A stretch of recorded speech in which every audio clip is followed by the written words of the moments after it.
7 मई 2025 रात के 1 बज रहे थे और पायलट अपने अपने जेट ड्रेस पहनकर मिशन के लिए तैयार हो रहे थे। पायलट अपने अपने जेट में एंटर करते हैं। सारे control check, fuel check, engine activated और तेजी से उड़ान भरते हैं सीधा अपने टारगेट की ओर। आसमान में 3 राफेल अपने अपने एग्जैक्ट पोजीशन में जा रहे थे। जेट में पायलट को ऐसा महसूस होता है जैसे उसे टारगेट किया जा रहा हो, लेकिन वह तीनों बिना घबराए टारगेट की ओर जा रहे थे, जो था पहलगाम अटैक का बदला, ऑपरेशन सिंदूर। इस वीडियो में हम जानेंगे कि कैसे राफेल जेट से भारत ने पाकिस्तान में घुसकर उसके एयरक्राफ्ट को तबाह किया और कैसे उन सारे आतंकवादियों को खत्म किया गया जो भारत का सिंदूर उजाड़कर चैन की नींद सो रहे थे, और पाकिस्तान से भेजे हुए ड्रोन और मिसाइल को कैसे भारत ने अपने एस-400 से उसे हवा में ही डिफ्यूज कर दिया गया, और कैसे प्लानिंग के साथ भारत की टीम ने इस प्लानिंग को ऑपरेट किया जिसका नाम था ऑपरेशन सिंदूर।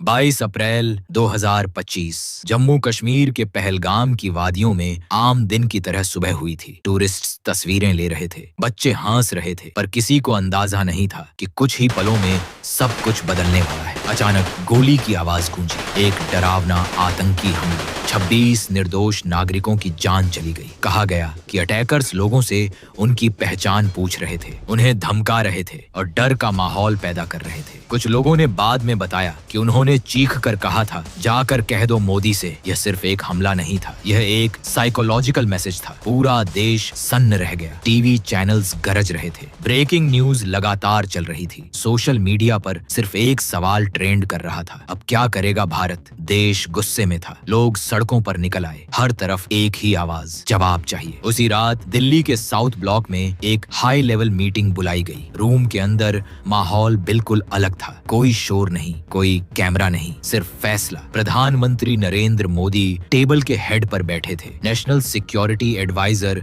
अजीत डोभाल सामने फाइल्स खोलकर बैठे थे। तीनों सेनाओं के चीफ्स, आर्मी, नेवी, एयरफोर्स मौजूद थे। स्क्रीन पर सैटेलाइट इमेजेस चल रही थीं। अजीत डोभाल ने धीरे से कहा, टारगेट क्लियर है। एयर चीफ ने मैप पर एक सर्कल बनाया। आर्मी चीफ ने ग्राउंड इनपुट्स कंफर्म किए। डिसीजन हो चुका था। इस बार सिर्फ रिएक्शन नहीं होगा, इस बार होगा प्रिसीजन रिस्पॉन्स। 7 मई 2025 रात के 1:40 अंधेरा गहरा था। आसमान में हल्की सी ठंड थी। एयरबेस पर सब कुछ नॉर्मल दिख रहा था, लेकिन अंदर ही अंदर एक हिस्टोरिक मिशन शुरू हो चुका था। रनवे के किनारे खड़े फाइटर जेट्स रेडी पोजीशन में थे। इंजन्स लो थ्रॉटल पर हैमिंग कर रहे थे। पायलट्स कॉकपिट में बैठ चुके थे। हेलमेट के अंदर स्टेडी सांस की आवाज। Eyes straight ahead, mission clear. Control tower से एक शॉर्ट कोडेड सिग्नल आया, क्लियर्ड। और फिर एक के बाद एक फाइटर जेट्स ने चुपचाप टेक ऑफ किया। कोई अननेसेसरी कम्युनिकेशन नहीं, कोई पब्लिक अलर्ट नहीं। हवा में रेडियो साइलेंस था, सिर्फ एनक्रिप्टेड टैक्टिकल सिग्नल्स यूज हो रहे थे। फॉर्मेशन परफेक्टली अलाइंड थी।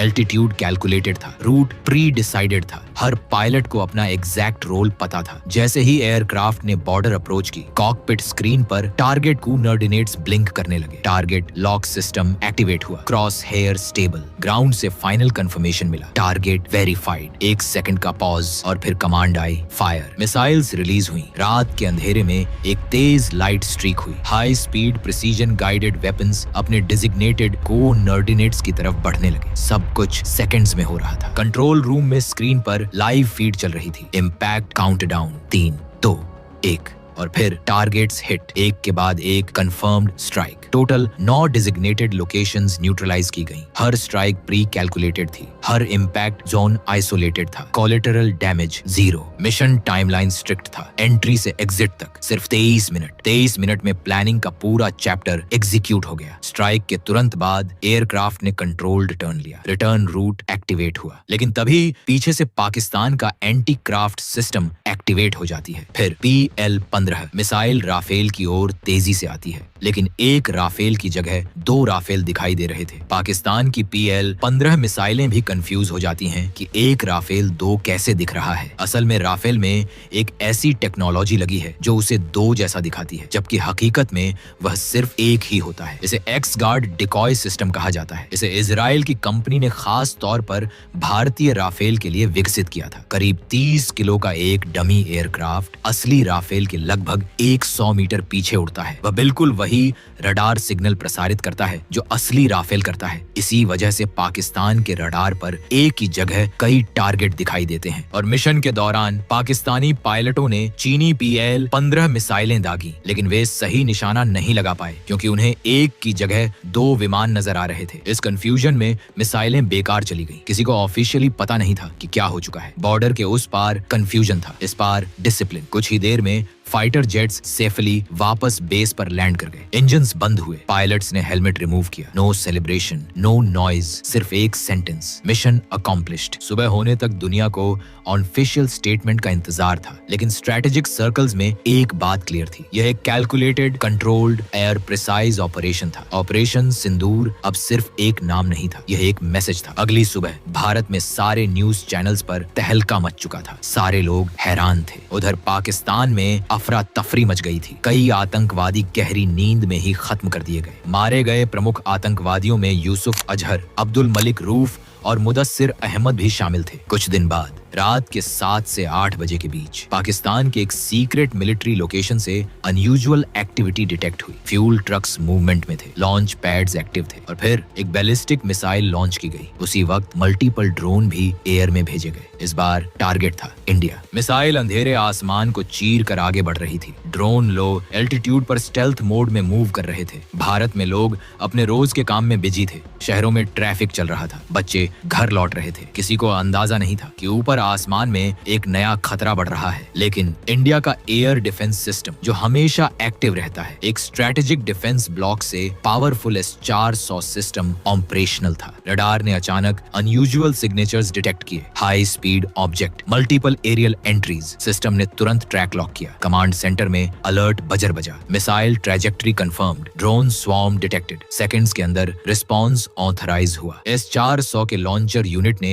अपनी पोजीशन एडजस्ट की। एंटी मिसाइल इंटरसेप्टर स्काई की तरफ फायर हुआ। एक तेज रोशनी, एक शोर। इंटरसेप्टर सुपरसोनिक स्पीड से टारगेट की तरफ बढ़ा। सबकी नजर रडार स्क्रीन पर थी। डिस्टेंस कम होता गया और फिर डायरेक्ट हिट। आसमान में एक जबरदस्त एक्सप्लोजन हुआ। ड्रोन जलते हुए नीचे गिरा। Ballistic missile mid air intercept हो गई। Threat neutralised. इंडिया का डिफेंस शील्ड एक्टिव था। ग्राउंड पर पैनिक का मौका ही नहीं मिला। और कहानी यहाँ पर खत्म होती है। और इसके बाद पाकिस्तान इंडिया में अटैक करने से आज भी पहले 10 बार सोचता है, क्योंकि इंडिया के पास इतना ज्यादा अमाउंट में एयर डिफेंस सिस्टम है कि पाकिस्तान का सारा अटैक हवा में ही न्यूट्रलाइज कर सकती है। अगर आप भी सच्चे देशभक्त हो तो कमेंट में जय हिंद जरूर लिखना और चैनल को सब्सक्राइब जरूर से करना। ऐसी भारत की सच्ची घटना से आधारित एनिमेशन वीडियो लाता रहूंगा। जय हिंद। ये वीडियो को लाइक, शेयर, कमेंट और हमारे YouTube चैनल को सब्सक्राइब जरूर करें। जय श्री राम।